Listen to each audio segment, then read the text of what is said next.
Et sinon, vous, ça va?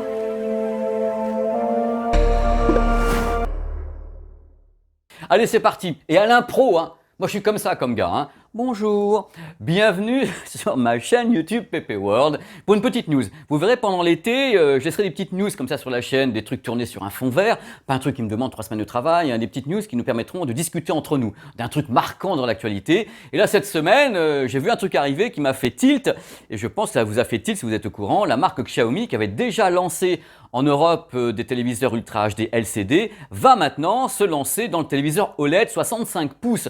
Donc on s'est dit toujours, voilà, Xiaomi, c'est des produits à pas cher et autres, et là 65 pouces et de l'OLED. Donc ça m'a vraiment donné envie d'en parler parce que ce n'est pas la première marque qui fait entre guillemets beaucoup de smartphones, qui lance également des téléviseurs, puisqu'il y a Huawei, vous avez la vidéo sur cette chaîne, ainsi que Honor en Chine.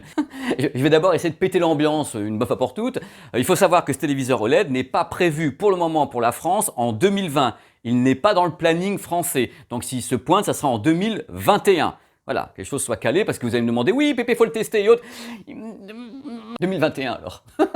À ma connaissance, ce téléviseur est proposé en 65 pouces et vendu en Chine au tarif local, converti, d'environ 1700 à 1800 euros. Voilà, s'il arrive en France, ça ne sera pas ce tarif-là, hein. On va peut-être, je sais pas, mais plus.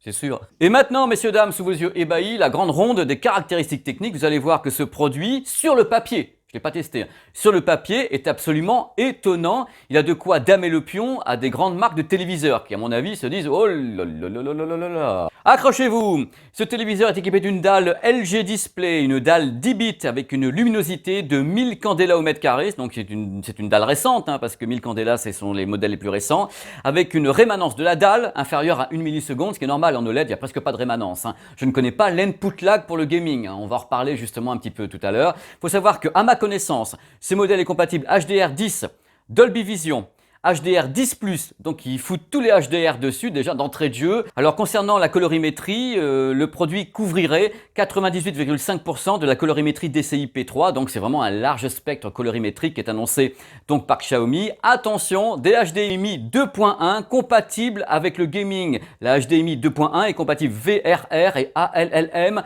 en Ultra HD 4K 120 images par seconde. Évidemment, HDMI 2.1 égale HDMI ARC et iARC, hein.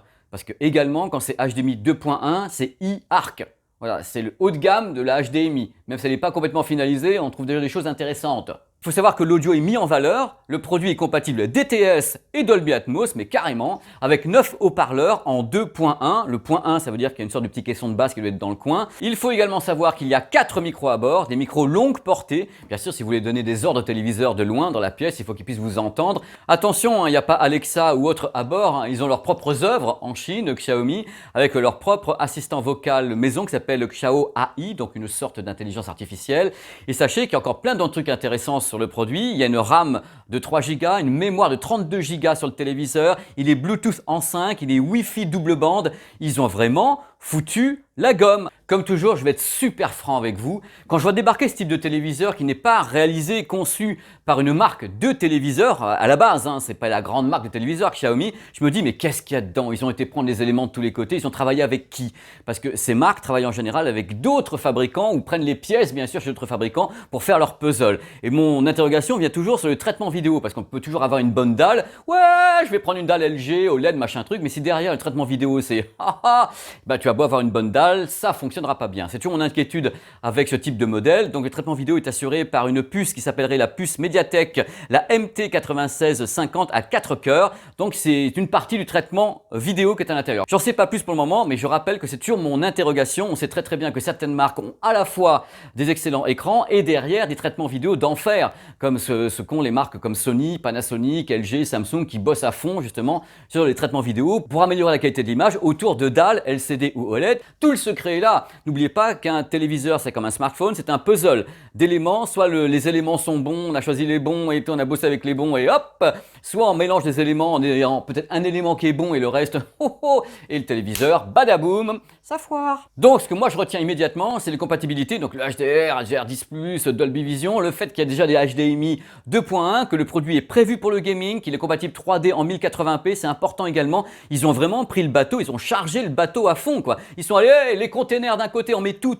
Je pense qu'ils ont vraiment voulu faire un téléviseur qui était rentre-dedans parce qu'en face, ils ont tellement de concurrence sur le marché asiatique qu'ils ne peuvent pas se permettre de se dire, oui, on va faire un téléviseur OLED qui serait moyen. Comme vous le constatez, j'aime bien le coup de boule.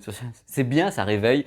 Comme vous le constatez, le téléviseur Xiaomi 65 pouces se positionne avec des caractéristiques de folie. C'est un haut de gamme. Mais en même temps, je me dis, Xiaomi n'a pas le choix. Le téléviseur OLED à la base ne peut pas être un produit à 500 €. Pourquoi? Parce qu'il faut acheter les dalles OLED chez LG Display, qui est le seul fournisseur pour toutes les marques. Donc les Sony et Panasonic prennent leurs dalles chez LG Display et ça ne coûte pas 200 €. Hein. Donc c'est pour ça que le moindre téléviseur va coûter neuf, j'entends le prix d'un lancement, entre 1600, 3000, 4000, 5000 € suivant les diagonales, c'est directement onéreux. Et Xiaomi ne peut pas faire autrement que de lancer un produit, déjà comme je vous l'ai dit, aux environs de 1700, 1800 € sur le marché chinois, ce qui est beaucoup. Donc s'il arrive en France, il risque d'être également un petit peu onéreux. Et à ce moment-là, qu'est-ce qui va se passer? Il va se retrouver, si ce produit arrive en France, il va se retrouver en choc frontal avec les LG, Sony et Panasonic qui ont déjà des modèles dans ces eaux-là et qui en plus sont des marques installées dans l'OLED. Alors soit l'OLED de Xiaomi est une bombe technique avec des résultats extraordinaires, il peut entrer dans la mêlée